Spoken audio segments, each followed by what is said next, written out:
যেহেতু আপনি সেলিব্রিটিকে পছন্দ করেন এবং কর্পোরেট প্রতিষ্ঠানগুলো দেখাচ্ছে যে সেই সেলিব্রিটিটা ওই চা পছন্দ করে, সুতরাং আপনিও সাবকনশিয়াসলি সেই চাকে পছন্দ করা শুরু করবেন।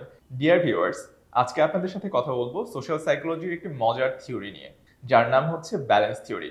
কখনো কি আপনি ভেবে দেখেছেন যে আমরা যে জিনিসগুলো পছন্দ করি এবং অন্য একজন মানুষ যে জিনিসগুলো পছন্দ করে তার উপর নির্ভর করতে পারে যে আমি সেই মানুষটাকে কতটুকু পছন্দ করব? একটি উদাহরণ দিলে ব্যাপারটা পরিষ্কার হয়ে যাবে। যেমন ধরুন, আমি মেসিকে পছন্দ করি, আমি রোনালদোকে পছন্দ করি না। এখন দেখা যাচ্ছে যে আমার এক বন্ধু, সেও মেসিকে পছন্দ করে, সেও রোনালদোকে পছন্দ করে না। তখন দেখা যাবে কি যে সেই বন্ধুর সাথে আমার একটা ভালো সম্পর্ক তৈরি হবে, কারণ আমার পছন্দ এবং আমার অপছন্দের সাথে আমার বন্ধুর পছন্দ এবং অপছন্দের মিল খুঁজে পাওয়া যাচ্ছে। কিন্তু যদি অপোজিটটা হয় যে আমি মেসিকে খুবই পছন্দ করি কিন্তু আমার বন্ধু মেসিকে পছন্দ করে না, তখন কি হবে? তখন দেখা যাবে যে আমি হয়তো ওই বন্ধুকে খুব বেশি পছন্দ করছি না, অথবা দেখা যাবে যে আমি হয়তো কিছুদিন পরে মেসিকে অতটা পছন্দ করছি না কিন্তু আমার বন্ধুটাকে পছন্দ করছি। এর মধ্যে যে কোনো একটা পরিস্থিতির সৃষ্টি হবে। যদি কখনো এরকম হয় যে আমি মেসিকে খুবই পছন্দ করি আবার আমার বন্ধুকেও খুবই পছন্দ করি, কিন্তু আমার বন্ধু মেসিকে দুই চোখে দেখতে পারে না, এইরকম পরিস্থিতি যদি তৈরি হয় তখন সেই পরিস্থিতিকে আমরা বলি ইমব্যালেন্সড সিচুয়েশন। এই ইমব্যালেন্স সিচুয়েশনটা পরিবর্তিত হয়ে ধীরে ধীরে ব্যালেন্সড সিচুয়েশনের দিকে যাবে, যেখানে হয়তো আমি আমার বন্ধুকে পছন্দ করতে থাকবো কিন্তু হয়তো মেসিকে অতটা পছন্দ করব না, মেসিকে ডিসলাইক করা শুরু করব। অথবা এরকম হতে পারে যে আমি মেসিকে পছন্দ করছি কিন্তু আমার বন্ধুকে অতটা পছন্দ করছে না, বন্ধুর প্রতি আমার পছন্দ ধীরে ধীরে কমে যাচ্ছে। অথবা এরকম হতে পারে যে আমার বন্ধু মেসিকে পছন্দ করা শুরু করেছে। এই তিনটাই ব্যালেন্স সিচুয়েশন।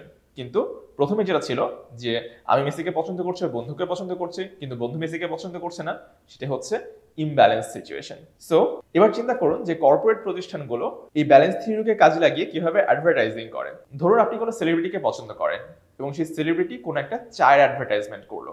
এখন যেহেতু আপনি সেলিব্রিটিকে পছন্দ করেন এবং কর্পোরেট প্রতিষ্ঠানগুলো দেখাচ্ছে যে সেই সেলিব্রিটিটা ওই চা পছন্দ করে, সুতরাং আপনিও সাবকনশিয়াসলি সেই চাকে পছন্দ করা শুরু করবেন। এবং দেখা যাচ্ছে যে নেক্সট টাইম যখন আপনি বাজারে যাবেন তখন চা কেনার সময় যে ব্র্যান্ডের চায়ে সেই সেলিব্রিটি অ্যাডভার্টাইজ করেছে সেই ব্র্যান্ডের চা আপনি কিনে ফেলছেন। কিংবা দেখা যাচ্ছে যে আপনার পছন্দের সেলিব্রিটি যে ব্র্যান্ডের মোবাইল ফোন ইউজ করছে আপনি সেই মোবাইল ফোন ইউজ করা শুরু করছেন।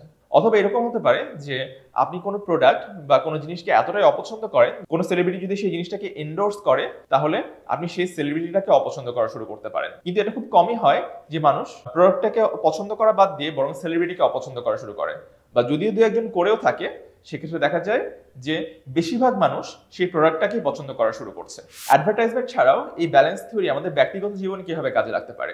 এরকম হতে পারে যে আপনি কোনো মানুষের সাথে ভালো সম্পর্ক তৈরি করতে চান, সেক্ষেত্রে সেই মানুষ যে মানুষদের পছন্দ করে, যে জিনিসগুলো পছন্দ করে, আপনি দেখাতে পারেন যে আপনিও সেই জিনিসগুলো পছন্দ করছেন বা সেই মানুষগুলোকে পছন্দ করছেন। তখন দেখা যাবে যে সেই ব্যক্তির সাথে আপনার ভালো সম্পর্ক তৈরি হচ্ছে। অথবা কারোর সাথে যখন আপনি সম্পর্ক সুদৃঢ় করতে চান তখন সেই মানুষটার পছন্দের সাথে আপনার পছন্দের যে মিলগুলো আছে সেই মিলগুলো যদি আপনি তুলে ধরেন তখন তার সাথে আপনার সম্পর্কটা আরো বেটার হবে, কারণ সে রিয়ালাইজ করবে যে এমন কিছু জিনিস আছে যেটি আপনিও পছন্দ করেন, সেও পছন্দ করে। অ্যাজ এ রেজাল্ট আপনাদের মধ্যে সম্পর্কটাও বেটার হবে। সো আজকে ব্যালেন্স থিওরি নিয়ে এই পর্যন্তই বলছি। আজকের ভিডিওটি ভালো লেগে থাকলে অবশ্যই লাইক এবং সাবস্ক্রাইব করুন মনের খবর চ্যানেলে, এবং আশা করি সামনে আবার কোনো ভিডিওতে আপনাদের সাথে দেখা হবে। সে পর্যন্ত ভালো থাকবেন, সুস্থ থাকবেন। ধন্যবাদ।